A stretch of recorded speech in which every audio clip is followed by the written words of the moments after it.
జనబేరి news కి స్వాగతం. Bulletin లో ముందుగా హెడ్లైన్స్ చూద్దాం.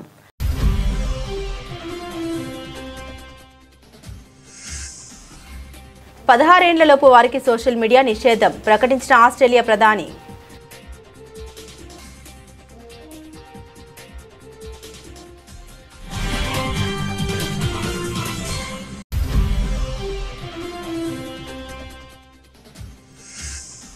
అసెంబ్లీలో బహుభార్యత్వాన్ని నిషేధించే బిల్లును ఆమోదించిన కేబినెట్ ప్రకటించిన సీఎం హిమంత బిశ్వా శర్మ.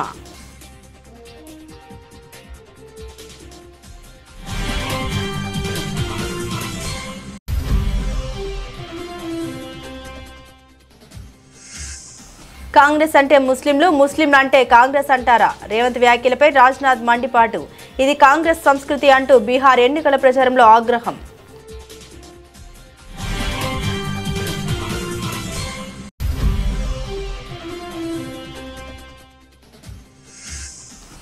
ఒక్కరోజు 3 ప్రముఖ ఆలయాల్ని సందర్శించిన అంబానీ.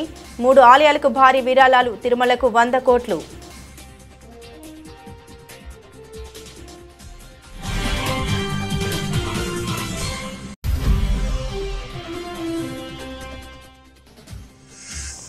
బీఆర్ఎస్ కాలగర్భంలో కలిసిపోతున్న పార్టీ అన్న రేవంత్ రెడ్డి. ఆ పార్టీ వ్యాలిడిటీ పీరియడ్ ముగిసిపోయిందని వ్యాఖ్య.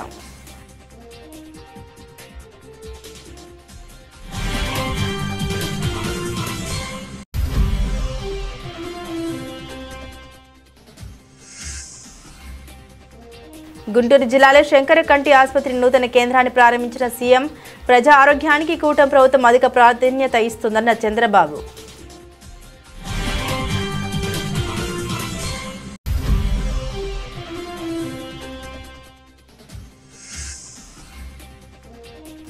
రేవంత్ రెడ్డి ఒక మానసిక రోగి. ముఖ్యమంత్రిపై మాజీ మంత్రి జగదీష్ రెడ్డి ధ్వజం.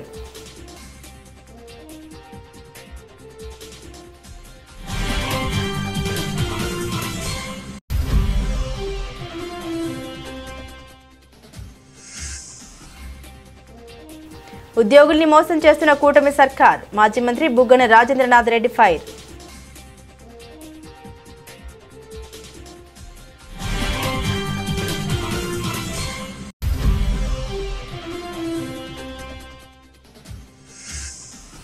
ఈ కాంగ్రెస్ ప్రభుత్వం దద్దమ్మ ప్రభుత్వం. సిపిఎం నాయకుడు హత్య జరిగి 9 రోజులైనా దోషులను పట్టుకోలేదంటూ సిపిఎం జాతీయ నేత బివి రాఘవులు ధ్వజం.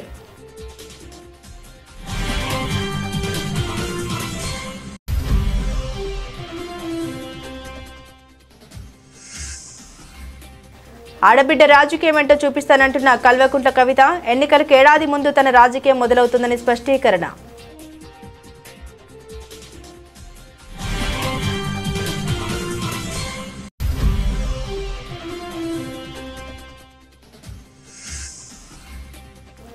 వరుస హిట్స్తో దూసుకెళ్తున్న ప్రదీప్ రంగనాథన్. డ్యూడ్ మూవీ ఇప్పుడు ఓటీటీలో.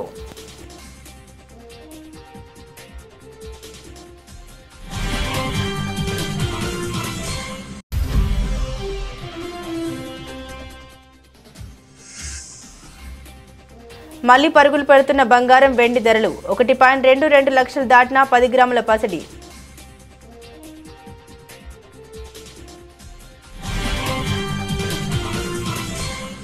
ఆస్ట్రేలియా ప్రధాని ఆంథోనీ ఆల్బనీస్ కీలక ప్రకటన చేశారు. దేశంలో 16 ఏళ్లలోపు పిల్లలు సామాజిక మాధ్యమాల వాడకాన్ని నిషేధిస్తున్నట్లు తెలిపారు.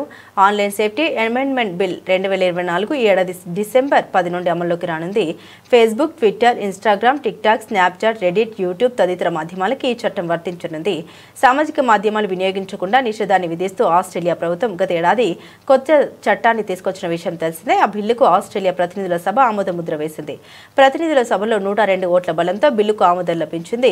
సెనెట్లో ఈ బిల్లుకు అనుకూలంగా 34, వ్యతిరేకంగా 19 ఓట్లు వచ్చాయి. ఈ బిల్లు ప్రకారం 16 ఏళ్లలోపు పిల్లల సామాజిక మాధ్యమ ఖాతాల్ని నిరోధించడంలో వ్యవస్థాపకంగా విఫలమైతే సామాజికంగా మాధ్యమాలకు $50 మిలియన్ ఆస్ట్రేలియన్ డాలర్ల వరకు జరిమానా విధిస్తామని ప్రభుత్వం హెచ్చరించింది. అంటే మన భారత కరెన్సీ ప్రకారం 273 కోట్లకు పై మాటే. బిల్లు చట్టరూపం దాల్చితే సోషల్ మీడియాపై నిషేధం విధించిన తొలి దేశంగా ఆస్ట్రేలియా రికార్డుకెక్కనుంది.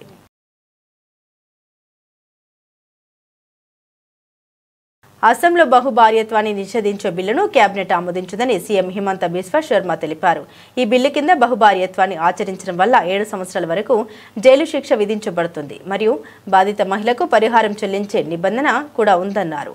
అయితే ఈ చట్టం రాష్ట్రంలోని షెడ్యూల్ తెగ జనాభాకు వర్తించదు మరియు అస్సాంలోని 6 షెడ్యూల్ ప్రాంతాల్లో కూడా వెంటనే వర్తించదు. ఇది గిరిజన జనాభా మినహా అందరికీ వర్తిస్తుందని స్పష్టం చేశారు. 6 షెడ్యూల్డ్ ప్రాంతాల్లో ఒక మైనార్టీ ముస్లిం 2005కి ముందు నుండి అక్కడ నివసిస్తుంటే వారు కూడా చట్టం నుండి మినహాయింపు పొందుతారని ముఖ్యమంత్రి అన్నారు. मैंने 8 सभा किया, पार्टी ने और सभा करने के लिए बोला था, लेकिन पहले ही ये एयर शो फिक्स था और निर्मला सीतारमण जी का भी विजिट फिक्स था। तो मैं नॉर्मली जितना करता हूँ मैं कर नहीं पाया। जहाँ जहाँ मैं गया हूँ रेस्पॉन्स तो अच्छा है, लेकिन बिहार का बारे में इसका एग्जिट पोल क्या है क्या नहीं है मैं बहुत ज़्यादा ध्यान नहीं दिया, इसलिए आसाम में एक का ऊपर एक हमारा एक्टिविटी चल ही रहा है। लेकिन पार्टी का ये मानना है कि इस बार बहुत अच्छा परिणाम आने वाला है एंड पार्टी को लगता है कि इस बार बहुत अच्छा माहौल है। और आपको ये भी मालूम है कि बिहार में अभी सबसे जो लोकप्रिय स्कीम जो है वो भी स्कीम आसाम से ही गया है। जो स्कीम का बारे में पूरा देश भर में चर्चा है, ये स्कीम तो आसाम से ही शुरू किया था। तो ये भी अभी जो लाडली తెలంగాణ ముఖ్యమంత్రి రేవంత్ రెడ్డిపై రక్షణ మంత్రి రాజ్నాథ్ సింగ్ మండిపడ్డారు. కాంగ్రెస్ అంటే ముస్లింలు అని ఆయన అన్నారని, ఇది దేశాన్ని మత ప్రాతిపదికన విభజించడమేనని తెలిపారు. బీహార్ ఎన్నికల ప్రచారంలో భాగంగా చివరి రోజైన ఆదివారం ఆయన ఔరంగాబాద్ పరిసరాల్లో బహిరంగ సభల్లో ప్రసంగించారు. తెలంగాణ సీఎం చెప్పింది విన్నారా? కాంగ్రెస్ అంటే ముస్లింలు, ముస్లింలు అంటే కాంగ్రెస్ అని ఆయన అన్నారు. దీని అర్థం ఏంటి? మత ప్రాతిపదికన దేశాన్ని విభజించే ఉద్దేశంతోనే ఆయన ఈ వ్యాఖ్యలు చేశారు. ఇవేమి రాజకీయాలు, ఇది కాంగ్రెస్ సంస్కృతి అని విమర్శించారు. రేవంత్ రెడ్డి గురువారం జూబ్లీహిల్స్ ఉప ఎన్నిక ప్రచారం సందర్భంగా ఈ వ్యాఖ్య చేశారు. ప్రముఖ క్రికెట్ క్రీడాకారుడు మహ్మద్ అజరుద్దీన్ మంత్రివర్గంలోకి తీసుకోవడాన్ని కేంద్ర మంత్రి కిషన్ రెడ్డి విమర్శించగా దానికి సమాధానమిచ్చిన రేవంత్ మాటలు అన్నారు. దాన్నే రాజ్నాథ్ సింగ్ బీహార్ ఎన్నికల ప్రచారంలో ప్రస్తావించారు. కాంగ్రెస్ విభజన పూరిత బుజ్జగింపు రాజకీయాలను విమర్శించారు. బీజేపీ మాత్రం మానవీయ రాజకీయాలను చేస్తుందని తెలిపారు. ఆర్జేడీ నేత లాలూ ప్రసాద్ ను కూడా ఆయన విమర్శించారు. घोषणा पत्र में यह कहा गया है बिहार में डिफेंस कॉरिडोर बनेगा। डिफेंस कॉरिडोर, डिफेंस कॉरिडोर का मतलब यह होता है बिहार की धरती पर ही तोप बनेंगे, बम बनेंगे, गोले बनेंगे, राइफल बनेगी, मिसाइल बनेंगे। आप ये कहेंगे कि क्या और कहीं पर है? मैं कहूंगा है। हमारे उत्तर प्रदेश में जाकर देख लीजिए। आपने देखा होगा महीने भर पहले उत्तर प्रदेश के लखनऊ में मैंने एक मिसाइल के कारखाने का उद्घाटन किया है। बहनों भाइयों, मिसाइल बनकर तैयार हो गई थी, उसको विदा किया है मैंने। दूसरे देश के लोग हमारी मिसाइल मांग रहे हैं। हम चाहते हैं हथियार, बम, तोप, गोले, मिसाइल हमें दुनिया के दूसरे देशों से लेने की जरूरत न पड़े, बल्कि वह भारत में ही बने और भारतवासियों के हाथों से बने। तो हम लोग यह चाहते हैं यह सब सारी चीजें बने तो बिहार की धरती पर भी बने और हमारे बिहारी नौजवानों के हाथों से बने। ప్రముఖ పారిశ్రామికవేత్త రిలయన్స్ ఇండస్ట్రీస్ అధినేత ముఖేష్ అంబానీ తన దాతృత్వాన్ని మరోసారి చాటుకున్నారు. ఆదివారం ఒక్కరోజు 3 ప్రముఖ ఆలయాలను సందర్శించి ప్రజాసేవ కార్యక్రమాల కోసం భారీ విరాళాలు ప్రకటించారు. తిరుమల, కేరళలోని గురువాయూర్, రాజస్థాన్లోని నాథ్వారా ఆలయాలకు ఆయన 165 కోట్లకు పైగా విరాళాన్ని ప్రకటించి వార్తల్లో నిలిచారు. వివరాలకు వెళ్తే వేకువజామున సుప్రభాత సేవ అనంతరం ముఖేష్ అంబానీ తిరుమల శ్రీవారిని దర్శించుకున్నారు. ఈ సందర్భంగా తిరుమలలో నిత్యం 2 లక్షల మందికి అన్న ప్రసాదాలు తయారు చేసేందుకు వీలుగా అత్యాధునిక సౌకర్యాలతో కూడిన కొత్త శాటిలైట్ కిచెన్ వంటశాల నిర్మాణానికి 100 కోట్లు విరాళంగా ప్రకటించారు. ఈ కొత్త వంటశాలను అన్నప్రసాదం ట్రస్టుకు అంకితం చేస్తున్నామని, ఆంధ్రప్రదేశ్ ప్రభుత్వ సహకారంతో ఈ పవిత్ర కార్యక్రమాల్లో భాగస్వాములు కావడం తమకు లభించిన మహాభాగ్యమని రిలయన్స్ సంస్థ ఒక ప్రకటనలో పేర్కొంది. అనంతరం ఆయన రాజస్థాన్లోని నాథ్వారా ఆలయాన్ని సందర్శించారు. అక్కడ భక్తుల సౌకర్యార్థం యాత్రికుల సముదాయాన్ని నిర్మించనున్నట్టు తెలిపారు. రానున్న 3 ఏళ్లలో పూర్తి కానున్న ఈ ప్రాజెక్టు కోసం 50 కోట్లకు పైగా ఖర్చు చేయనున్నట్లు ప్రకటించారు. ఇందులో భాగంగా తొలి విడతగా 15 కోట్లను విరాళంగా అందించారు. అలాగే కేరళలోని గురువాయూర్ శ్రీకృష్ణ ఆలయంలో ప్రత్యేక పూజలు నిర్వహించారు. అక్కడ దేవస్థానం ఆధ్వర్యంలో నిర్మిస్తున్న మల్టీ స్పెషాలిటీ ఆసుపత్రి నిర్మాణానికి తన వంతు సహాయం ప్రకటించారు. ప్రకటించారు. తొలి విడతగా 15 కోట్ల చెక్కును ఆలయ అధికారులకు అందించారు. ఒకే రోజు 3 ఆలయాల్లో అన్నదానం, వసతి, వైద్యం వంటి సేవా కార్యక్రమాలకు అంబానీ భారీగా విరాళాలు ఇవ్వడం పట్ల పలువురు హర్షం వ్యక్తం చేస్తున్నారు.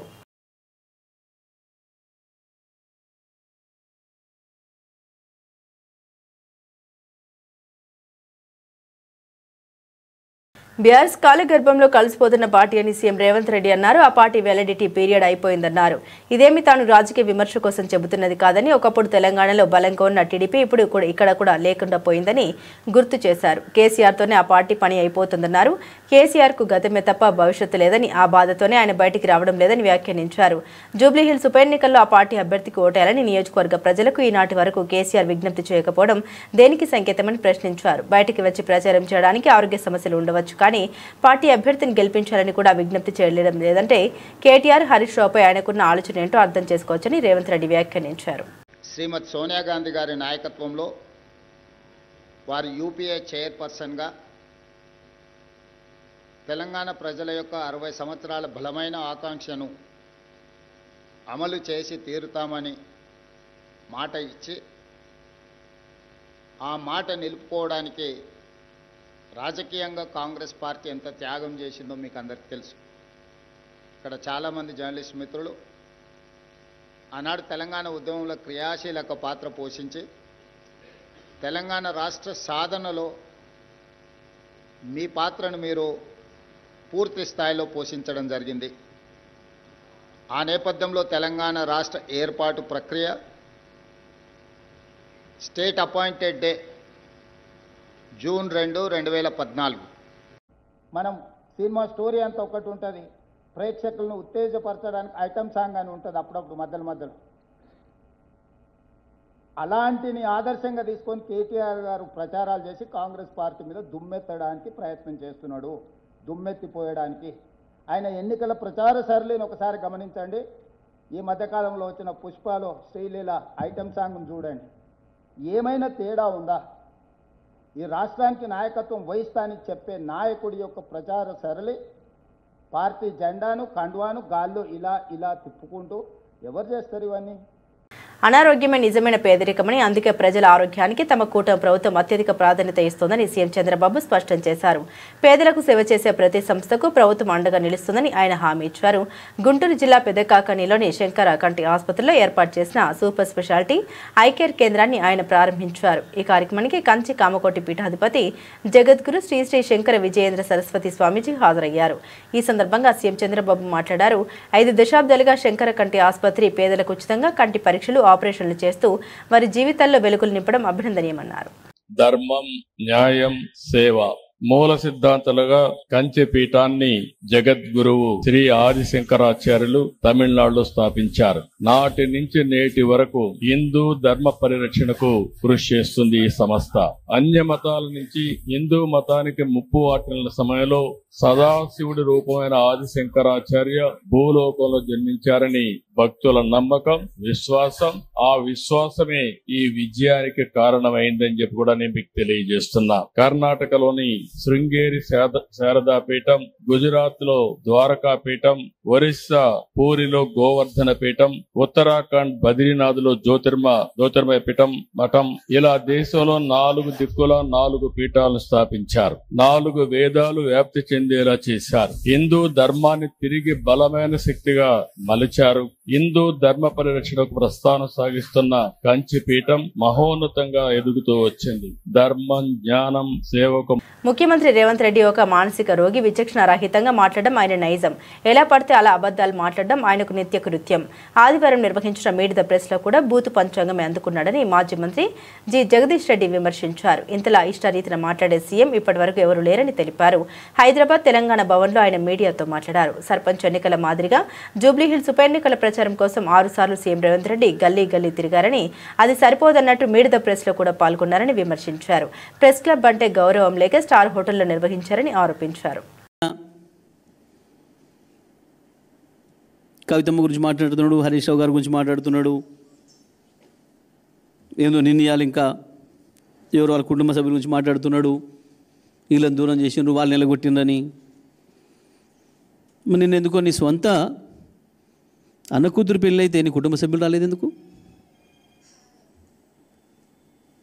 చెప్పు సమాధానం. నీ సొంత అన్న కూతురు పెళ్ళికి నీ సొంత కుటుంబ సభ్యులు,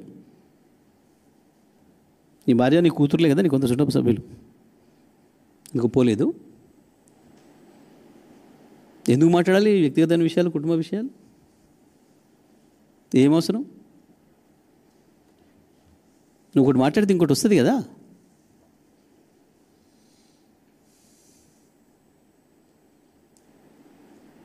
ఇంకా గోపీనాథ్ కుటుంబ వ్యక్తిగత విషయాలకు మాకేం సంబంధం ఉంటుంది పార్టీకి? మనకే ఎవరికి తెలియదు, ప్రపంచానికి ఏది తెలియదు ముచ్చట. ఎన్ని ఎలా సరే వాళ్ళు ఏదో అనుకుంటున్నారు. పార్టీల విషయాలు కావు కదా మీ కుటుంబ విషయాలు. బీహార్ పోతే ఎలగొట్టే పరిస్థితి తెచ్చుకుంటువి నోటితోని. నేను ఎలగొట్టి పొంగులేటిని పిలిపించుకోండి. అర్థం కావట్లేదా ఇంకా నీకు? ఆ సామెత ఉండే, అదేంది, వచ్చిరాని భాష మాట్లాడి వాళ్ళంతా వాళ్ళ కొట్టుకుండోడు అని. వచ్చిరాని మాట్లాడితే ఇప్పుడు అవతల వాళ్ళు తిట్టబట్టి వచ్చిన భాషలో తెలిసిన భాషలోనే మాట్లాడతామాయి. ఎందుకు అహంకారం? ఎందుకు?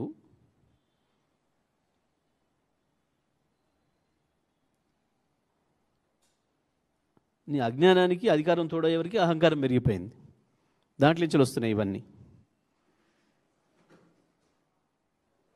కాబట్టి బంద్ కేటీఆర్తో పోల్చుకోవడం బంద్ చేయి. దాంతో నీ ఫ్రస్ట్రేషన్ తగ్గుతుంది కొంచెం. పదవులతో రాదు ఎప్పుడు కూడా మనుషులకి. గొప్పతనం, గౌరవం, పేరు, మంచి పేరు పదవులతో రాదు. చేసే పనులతో వస్తుంది, ప్రవర్తనతో వస్తుంది, మాట్లాడే మాటతో వస్తుంది. అవి నేర్చుకో కావాలంటే కేటీఆర్ నుంచి, కేసీఆర్ నుంచి. అందుకంటే మంచిగా ఉండడానికి ప్రయత్నం చేయి. అసలు ఏపీలో పరిపాలన జరుగుతుందా అంటూ కూటమి సర్కార్ను వైఎస్ఆర్సీపీ నేత మాజీ మంత్రి బుగ్గన రాజేంద్రనాథ్ నిలదీశారు. ఆయన మీడియాతో మాట్లాడుతూ కూటమి సర్కారు ఉద్యోగుల్ని మోసం చేసిందని మండిపడ్డారు. ఉద్యోగులకు మెరుగైన పీఆర్సీ ఇస్తామని మోసం చేసిందన్న బుగ్గన, ఉద్యోగులకు ఐఆర్ ఇస్తామన్న హామీని కూటమి సర్కార్ గాలికి వదిలేసిందన్నారు. ఏడాదిన్నర గడిచిన చంద్రబాబు పీఆర్సీ ఊసు ఎత్తడం లేదంటూ బుగ్గన ఆగ్రహం వ్యక్తం చేశారు. ఆలయాల్లో తిరుపతిలో వైకుంఠ ఏకాదశి సందర్భంగా తొక్కిసలాట 6 మంది చనిపోతారు. సింహాచలం చందనోత్సవం సమయంలో క్యూ లైన్ పక్కన గోడ ఇరిగిపోయి 7 మంది చనిపోతారు. ఈ మధ్యలో కాశీబుగ్గలో శ్రీకాకుళం జిల్లా ఏకాదశి సందర్భంగా వెంకటేశ్వర ఆలయంలో 9 మంది చనిపోతారు. తిరుపతిలో 6 మంది చనిపోవడం ఏంది, సింహాచలంలో 7 మంది చనిపోవడం ఏంది, కాశీబుగ్గలో 9 మంది చనిపోవడం ఏంది? అంటే ఇప్పుడు ఇవన్నీ కూడా ఎందుకు జరిగినట్లు? ఎందుకు జరిగినట్లంటే మీరు పరిపాలన విధానం ఏదైతే చేస్తున్నారో మీ పరిపాలన విధానంలో ప్రతి చోట కూడా మీ పార్టీ కార్యకర్తలను ప్రతి చోట, అంటే ఇప్పుడు నిజం చెప్పాలంటే గుడి పరిపాలన ఎప్పటి నుంచి జరుగుతుందండి? ఇప్పుడు 100ల సంవత్సరం నుంచి జరుగుతుంది. 100,000 సంవత్సరం నుంచి ఆలయాలు ఉన్నాయి, గుడి జరుగుతుంది, ఉత్సవాలు జరుగుతున్నాయి. పాలక మండలి ఉంటుంది, ట్రస్ట్ బోర్డు ఉంటుంది. దాంట్లో ఏ కాలానికి తగినట్లు ఆ కాలం సెక్యూరిటీ వాళ్ళు ఉంటారు, వాళ్ళ పని వాళ్ళు చేస్తుంటారు. ఎప్పుడైతే మీరు ప్రతి దాంట్లో పోతారో ఈ ప్రాబ్లం సృష్టి అవుతుందన్నమాట. అందుకని ఇప్పుడు మీరు చూడండి, తెలుగుదేశం కార్యకర్తలు ప్రతి చోట పోతారనమాట. ఏమంటే ఇది మాది ప్రభుత్వం అని. ఎక్కడ నాకు తెలిసి ఏ పొలిటికల్ పార్టీ ఉండదు ఇట్లా. అంటే ప్రతి ఒక్కరి పనిలో మీరే పోతారు. రెవెన్యూ డిపార్ట్మెంట్ వాళ్ళ దగ్గర మీరే, తహసీల్దార్ ఆఫీస్లో మీ వాళ్ళే కూర్చుంటారు.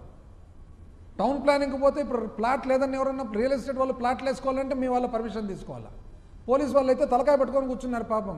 ఏం చేయాలి సార్, అసలు ఇది ఇబ్బందికరమైన పరిస్థితి వచ్చింది, మాకే అసలు మనస్సాక్షి దెబ్బతింటుంది. ఎందుకంటే మాట మాట్లాడితే మేము అధికార పార్టీ. ఇది ఎందుకు అట్లా జరుగుతుంది? మీరు ఇచ్చిన సంకేతం వలన. ఈ కాంగ్రెస్ ప్రభుత్వం దద్దమ్మ ప్రభుత్వం అంటూ సిపిఎం జాతీయ నేత బివి రాఘవులు ధ్వజమెత్తారు. మధిర నియోజకవర్గంలో సిపిఎం నాయకుడు సామినేని రామారావు హత్య జరిగి 9 రోజులైన దోషుల్ని పట్టుకోలేదన్నారు. ఈ హత్య చేసింది కాంగ్రెస్ నాయకులని మేము చెబుతున్నామని, దీనిపై విచారణ జరిపి దోషుల్ని శిక్షించే వరకు ఈ ప్రభుత్వాన్ని వదిలిపెట్టమన్నారు. హత్య జరిగి 9 రోజులు అయినా కానీ ఈరోజు ఈ ప్రభుత్వం ఎవరు హత్య చేశారో కనిపెట్టలేనంత దద్దమ్మ ప్రభుత్వం అని చెప్పేసి నేను అడుగుతున్నాను. పోలీస్ శాఖ వారు, హోంమంత్రి వీళ్ళందరూ చెప్తుంటారు, దొంగల్ని గంటలోనే పట్టుకున్నాం, దోపిడీ చేసిన వాళ్ళని రోజులోనే పట్టుకున్నాం అని చెప్పేసి రోజు పేపర్లో చెప్తుంటారు. మరి 9 రోజులైనా ఏం చేస్తున్నారు? ఈ ప్రభుత్వం ఏం చేస్తుంది? బట్టి విక్రమార్క గారు ఏం చేస్తున్నారు? CM, home minister, chief minister గారు ఏం చేస్తున్నారో రాష్ట్ర ప్రజలకి, తెలంగాణ ప్రజలకి సమాధానం చెప్పాలని చెప్పేసి నేను కోరుతున్నాను.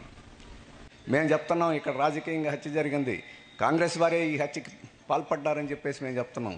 కాదని చెప్పుకోవాల్సిన బాధ్యత, కాదని రుజువు చేసుకోవాల్సిన బాధ్యత మీది, ఈ గ్రామస్తులదే కాదు, ఉప ముఖ్యమంత్రిది, ముఖ్యమంత్రిది అని చెప్తున్నాం.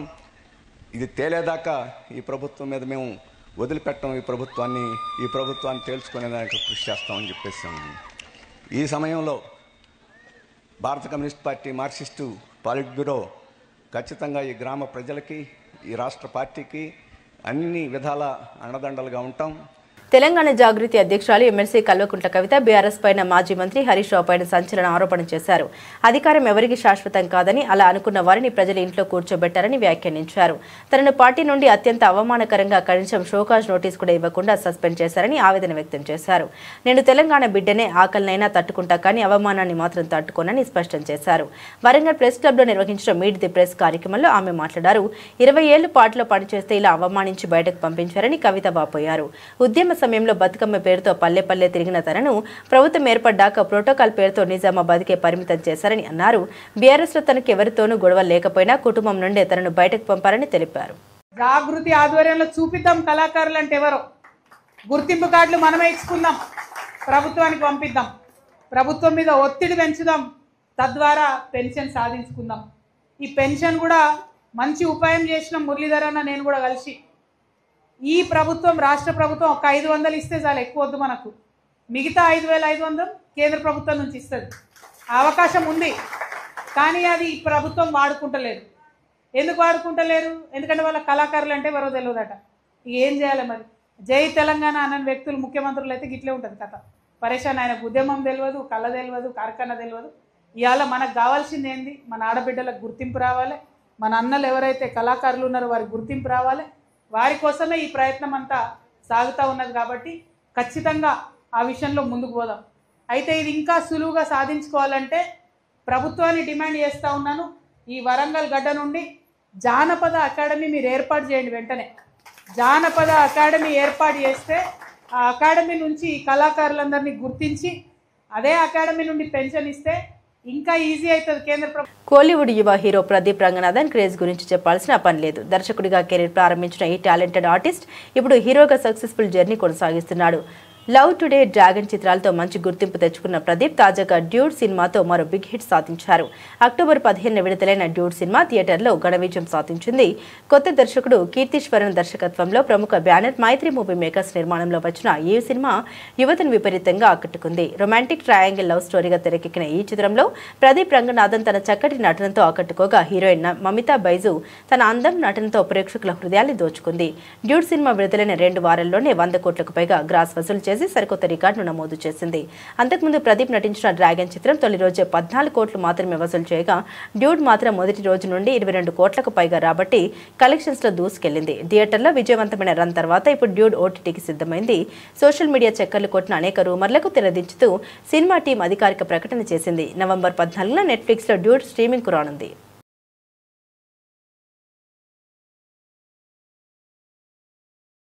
బంగారం, వెండి ధరలు ఇవాళ భారీగా పెరిగాయి. అంతర్జాతీయంగా సానుకూల సంకేతాలు. వచ్చే నెలలో అమెరికా ఫెడరల్ రిజర్వ్ వడ్డీ రేట్లను తగ్గించవచ్చన్న అంచనాలు బులియన్ మార్కెట్కు కొత్త ఊపునిచ్చాయి. దేశీయ మల్టీ కమోడిటీ ఎక్స్చేంజ్లో ఉదయం 10 గంటల సమయంలో బంగారం ధర 1.16% పెరిగి 10 గ్రాములకు 1,22,468కి చేరుకుంది. అదేవిధంగా వెండి ధర 1.99% వృద్ధికి కిలోకు 1,50,666 వద్ద ట్రేడ్ అయింది. అక్టోబర్లో రికార్డు స్థాయికి చేరిన తర్వాత కొంత తగ్గుముఖం పట్టిన పసిడి ధరలు మళ్లీ పుంజుకున్నాయి. అమెరికా ఆర్థిక వ్యవస్థ పనితీరుపై పెరుగుతున్న ఆందోళన, వచ్చే నెలలో వడ్డీ రేట్ల కోత ఉండొచ్చన్న అంచనాలు పసిడికి డిమాండ్ పెంచుతున్నాయి. మెహతా ఈక్విటీస్ కి చెందిన కమోడిటీస్ వైస్ ప్రెసిడెంట్ రాహుల్ కలాంత్రి ప్రకారం గత వారం మొత్తం ధరల్లో తీవ్ర ఒడిదుడుకులు కనిపించినా అమెరికాలో వినియోగదారుల సెంటిమెంట్ బలహీనపడడం, ప్రభుత్వ షట్డౌన్ పై నెలకొన్న అనిశ్చితి కారణంగా ధరలు తిరిగి కోలుకున్నాయి.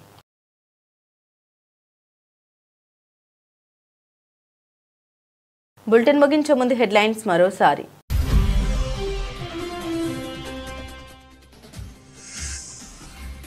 16 ఏళ్లలోపు వారికి సోషల్ మీడియా నిషేధం ప్రకటించిన ఆస్ట్రేలియా ప్రధాని.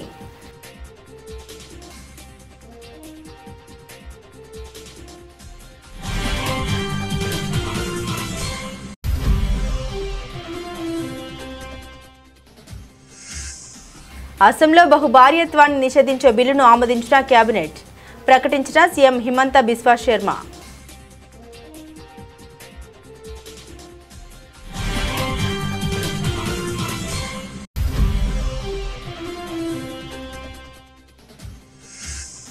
కాంగ్రెస్ అంటే ముస్లింలు, ముస్లింలు అంటే కాంగ్రెస్ అంటారా? రేవంత్ వ్యాఖ్యలపై రాజ్నాథ్ మండిపాటు. ఇది కాంగ్రెస్ సంస్కృతి అంటూ బీహార్ ఎన్నికల ప్రచారంలో ఆగ్రహం.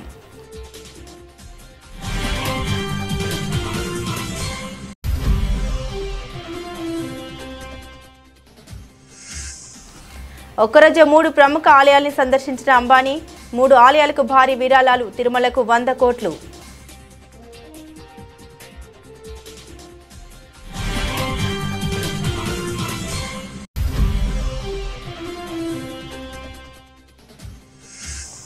బీఆర్ఎస్ కాలగర్భంలో కలిసిపోతున్న పార్టీ అన్న రేవంత్ రెడ్డి.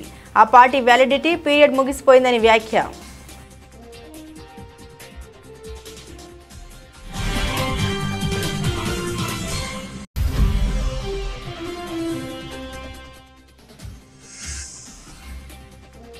గుంటూరు జిల్లాలో శంకరకంటి ఆసుపత్రి నూతన కేంద్రాన్ని ప్రారంభించిన సీఎం.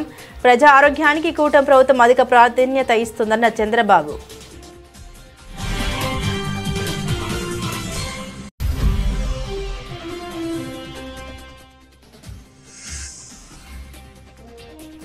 రేవంత్ రెడ్డి ఒక మానసిక రోగి. ముఖ్యమంత్రిపై మాజీ మంత్రి జగదీష్ రెడ్డి ధ్వజం.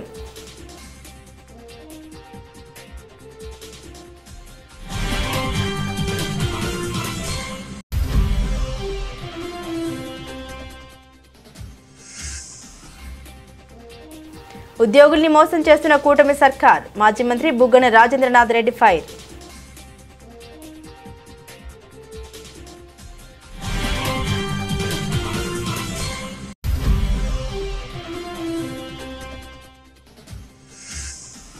ఈ కాంగ్రెస్ ప్రభుత్వం దద్దమ్మ ప్రభుత్వం. సిపిఎం నాయకుడు హత్య జరిగి 9 రోజులైనా దోషులను పట్టుకోలేదంటూ సిపిఎం జాతీయ నేత బీవీ రాఘవులు ధ్వజం.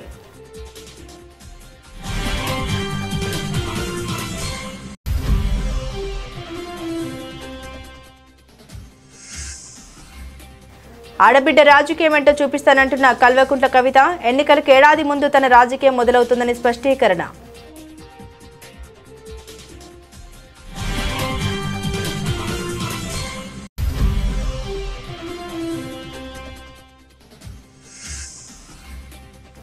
వరుస హిట్స్తో దూసుకెళ్తున్న ప్రదీప్ రంగనాథన్. డ్యూడ్ మూవీ ఇప్పుడు ఓటీటీలో.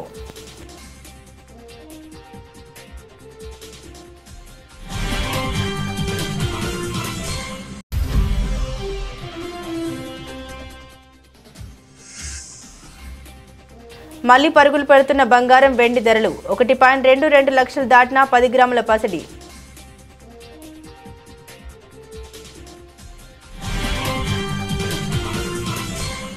ఇవి బులెటిన్లోని విశేషాలు. తిరిగి మరో బులెటిన్తో మళ్ళీ కలుసుకుందాం. అంతవరకు సెలవు. నమస్కారం.